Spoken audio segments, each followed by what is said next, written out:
Mainitong gihangop o gisugat si Miss Universe Philippines 2023 Top 10 Michelle Dee sa iyang mga supporters sa iyang pagbalik sa nasud.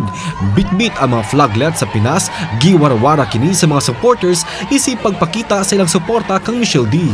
Lakip sa mga misugat kang Michelle Dee ang iyang inahan nga si Melanie Marquez, kinsa usab ka beauty pageant title holder. Dili matago ni Michelle Dee ang kalipay sa gipakitang pag-abiba kaniya sa iyang pagbalik dinhi sa nasud. Parodi ang gimmick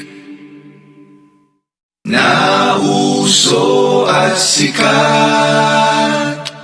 Laing makalingaw nga video parody ang dalit sa labing taas nga comedy gag show sa nasud ang Bubble Gang. Kauban sila Paulo Contes, Edgar Alan Guzman, Coco De Santos ug Matt Lozano, mikabat na sa kapin 50,000 views ug libuan ka mga reactions ang maong video.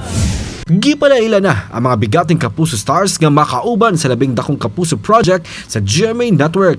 Magbalik love team sila Barbie Forteza ug David Licauco, kauban sila Asia's multimedia star Alden Richards ug First Lady Sanya Lopez alang sa bigas Kapuso historical action drama serye ang Pulang Araw. Laing makauban nila sa maong serye ang mga banggiitang veteranong aktres ug aktor sa industriya ug makauban usab nila ang mga bagong sparkle artist.